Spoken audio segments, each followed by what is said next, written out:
explain working of watt-hour meter type induction disc relay with figure.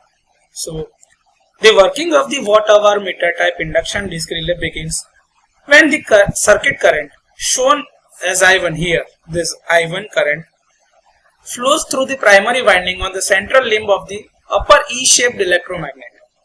This primary current generates an alternating magnetic flux labeled as phi1 here. This phi1 is produced, which travels down the central limb and passes through the aluminum disc. Simultaneously, the flux phi1 links with the secondary winding located on the same central limb, inducing a voltage in that secondary coil through the transformer action. Because the winding is there and the alternating flux passing through it will change, or they will produce or generates the EMF or induces the EMF in the secondary winding.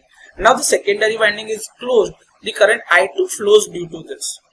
This induced voltage drives a secondary current shown as the red path I2 here, this I2, which flows out of the upper coil and circulates through the windings wrapped around the lower C-shaped electromagnet. Now as this secondary current I2 flows through the lower magnet coils, it produces a secondary magnetic flux labeled as phi here, this phi, which crosses the disc from the bottom of the part. Because of the inductive nature of the circuit, this lower flux phi lags behind the upper flux phi1 in phase, meaning they do not reach their peak values or the magnitudes at the same moment.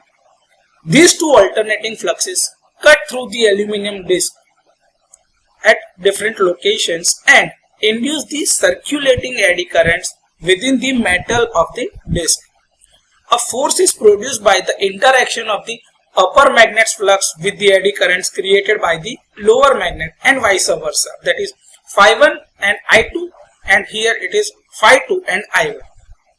The result of these interacting forces is a net driving torque that pushes the disc to rotate, similar to how an electric motor runs.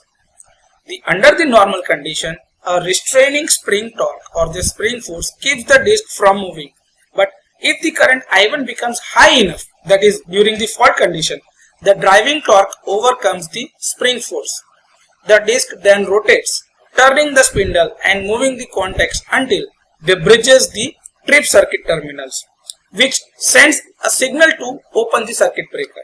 So this is how the working of the watt-hour meter type induction disc relay can be understood.